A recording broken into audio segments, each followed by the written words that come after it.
হাতে মাত্র একদিনের ছুটি, অথচ মনটাও ব্যাকুল হয়ে উঠেছে বেড়াতে যাওয়ার জন্য।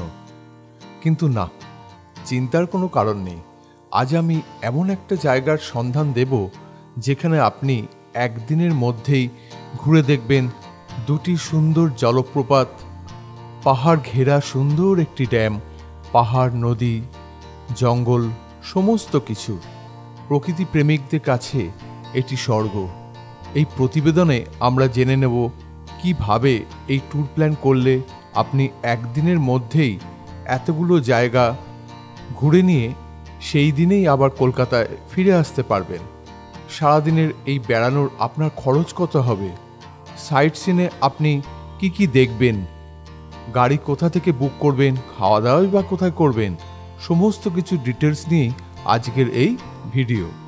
আজ আপনাদের এমন একটা জায়গায় নিয়ে যাব যেটা কলকাতা থেকে মাত্র 3 ঘন্টা দূরে, যেখানে একই দিনে আপনি দেখতে পাবেন জলপ্রপাত, পাহাড়, নদী, জঙ্গল, সুন্দর টলটলের জলের ড্যাম, সমস্ত কিছু একসঙ্গে।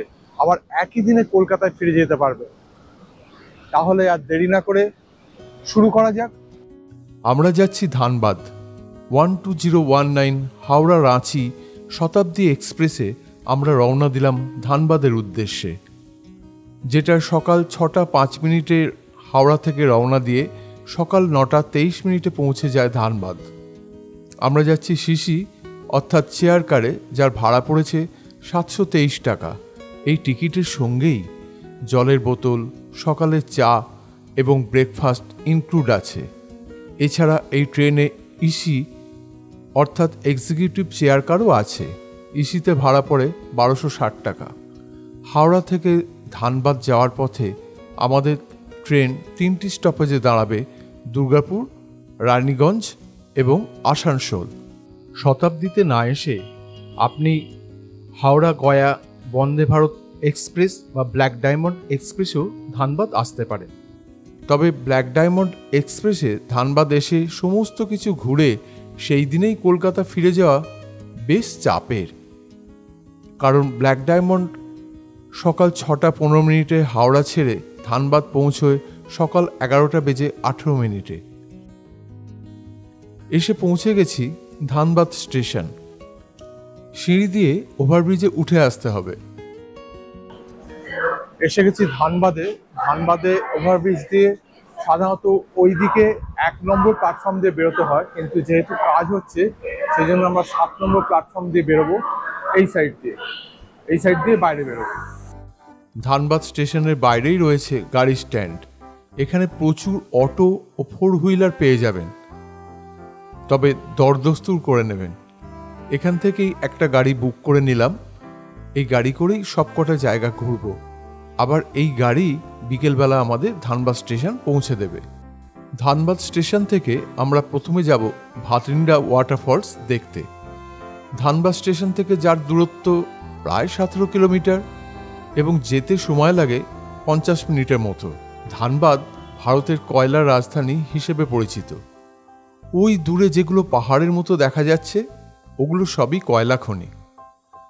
ভাটিন্ডা যাওয়ার রাস্তায় এরকম কয়লা খনি প্রচুর চোখে পড়বে। ধানবাদে প্রায় 100টার মতো কয়লা খনি ও ওয়াশারিং আছে।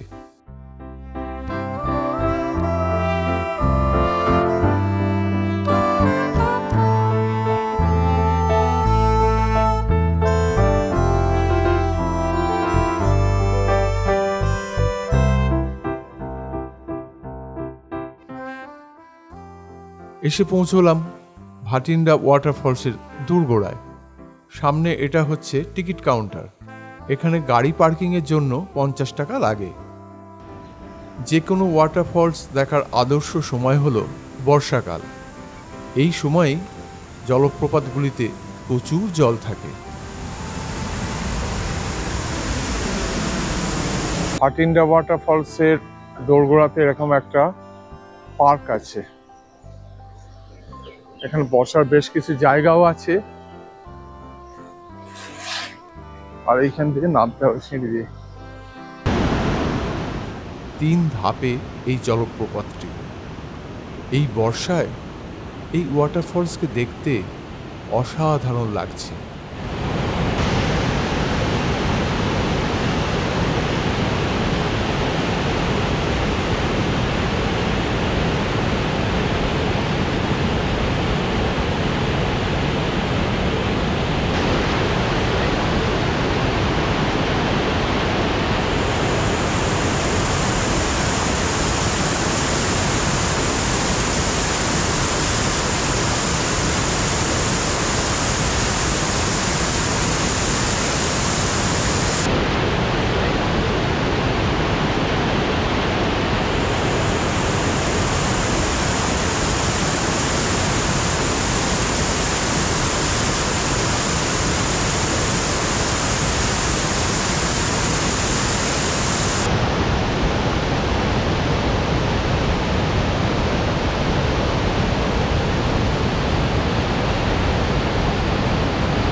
এখানে জলের প্রচণ্ড স্রোত, তা নিশ্চয়ই বুঝতে পারছেন। শীতের সময় এখানে প্রচুর মানুষজন পিকনিক করতে আসেন। সেই সময় এখানে প্রচুর অস্থায়ী খাবারের দোকানও দেখতে পাওয়া যায়, কিন্তু এখন বর্ষাকালে কোনো দোকানপত্র চোখে পড়ছে না।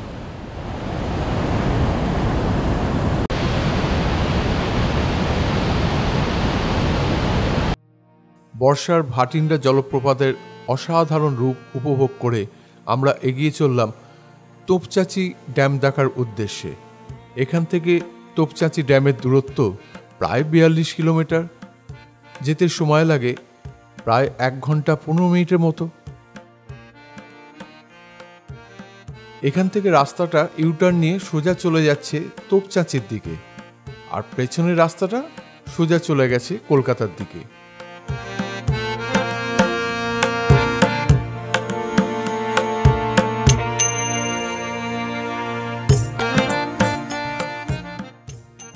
বেশ কিছুটা এসে পৌঁছলাম তোপচাঁচির এন্ট্রি পোস্টের সামনে।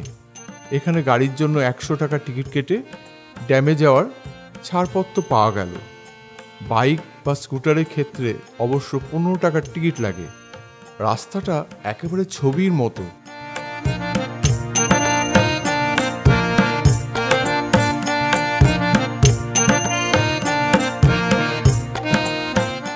আমরা পৌঁছে গেছি আমাদের দ্বিতীয় গন্তব্য তোপচাঁচি ড্যামের সামনে। জায়গাটা অসাধারণ, যেন পিকচার পোস্টকার্ড। সামনে লেক আর পেছনে পরেশনাথ পাহাড়। পরেশনাথ পাহাড়ের প্রতিচ্ছবি এসে পড়ছে জলের ওপর, খুব সুন্দর লাগছে।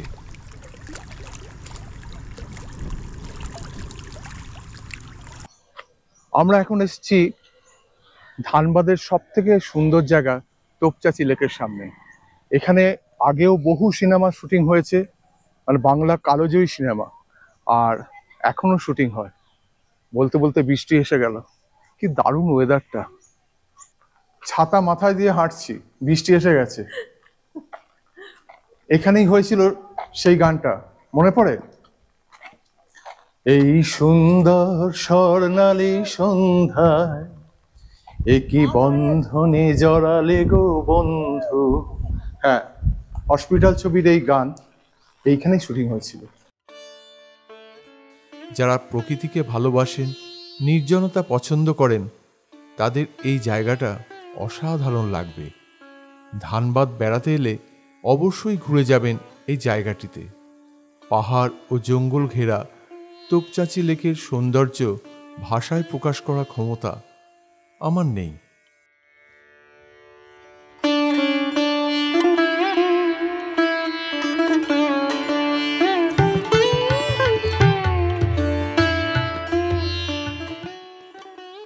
তোপচাঁচি লেকের সামনে আছে একটি হনুমান মন্দির। তোপচাঁচি ড্যাম দেখে আমরা চলে এলাম ড্যামের এন্ট্রি পোস্টের কাছেই মহানায়ক উত্তম কুমারের বাড়ি দেখতে। মহানায়ক একসময় তোপচাঁচিতে থাকার জন্য এই বাড়িটি কিনেছিলেন। যদিও বাড়িটি এখন হাতবদল হয়ে অন্যজনের কাছে চলে গেছে, কিন্তু আজও এই বাড়িটি মহানায়কের স্মৃতি বহন করে চলেছে।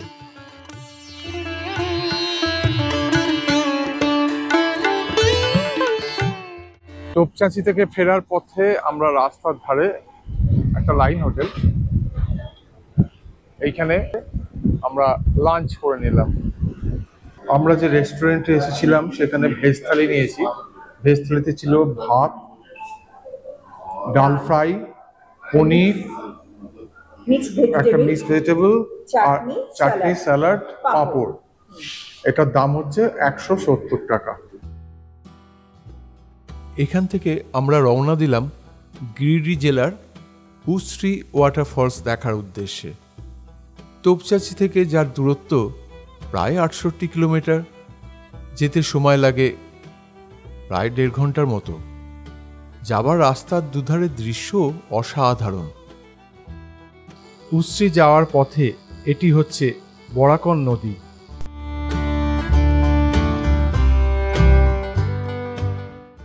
উশ্রী জলপ্রপাতের কিছুটা আগেই দেখা মিলবে উশ্রী নদী।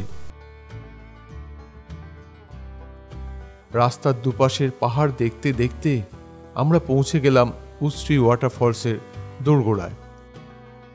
আমরা এখন চলে এসেছি উশ্রী ওয়াটারফলসের দোরগোড়ায়। মানে বর্ষায় এর যা রূপ, সামনে থেকে না দেখলে মানে বোঝাই যাবে না যে কি রূপ এর। আর কেমন লাগলো আজকে সারাদিনে ঘোরা? খুব সুন্দর, খুব সুন্দর, খুব ভালো লাগলো এই বর্ষার দিনটা। এই হচ্ছে সামনে হচ্ছে প্রথম ভিউ পয়েন্টটা। চলুন প্রথম ভিউ পয়েন্ট থেকে আমরা দেখি আগে।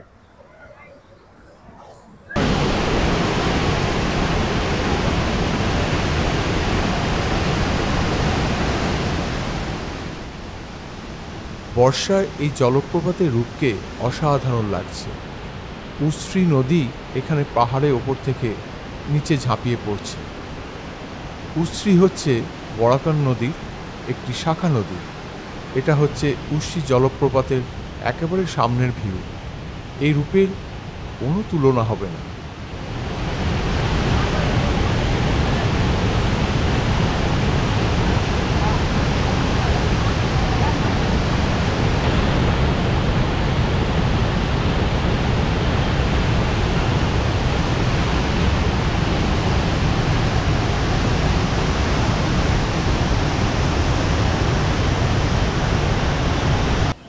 উশ্রীর এই যে অসাধারণ রূপ, এই রূপ আপনি বর্ষাকাল না এলে দেখতে পাবেন না। মানে একেবারে ওপর থেকে ঝাঁপিয়ে পড়ছে নিচে, অসাধারণ। এখানে আসবেন মন ভরে যাবে।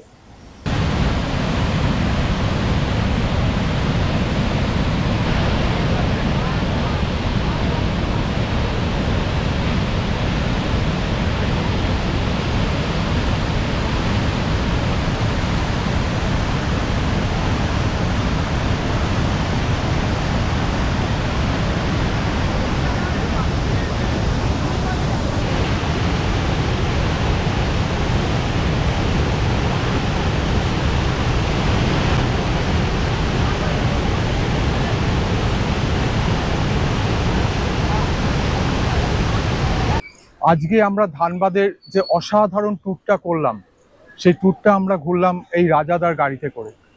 মানে সত্যি বলছি, এত সুন্দরভাবে উনি ঘোরালেন, কোনো তুলনা হবে না।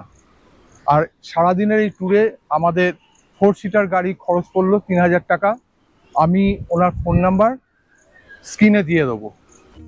যারা মনে করছেন ধানবাদে একদিন থেকে পুরো ট্যুরটা করবেন, তাদের জন্য বলে রাখি, ধানবাদ স্টেশনের বাইরেই 100 থেকে 200 মিটারের মধ্যে বেশ কিছু হোটেল আছে, সেখানে থাকতে পারেন। স্টেশনের আশেপাশে হোটেলে থাকার অনেক সুবিধা আছে। যাই হোক, আমরা পৌঁছে গেছি ধানবাদ স্টেশন। স্টেশনে পৌঁছানোর কিছুক্ষণের মধ্যেই এসে গেল আমাদের কলকাতার ফেরার ট্রেন। আমরা 5টা 40 মিনিটের রাঁচি হাওড়া শতাব্দী করেই কলকাতা ফিরছি। আজকের মতো আমাদের ঘোরাঘুরি শেষ হলো এক স্বপ্নের ভ্রমণ। ভিডিওটি কেমন লাগলো কমেন্ট করে জানানোর অনুরোধ রইল।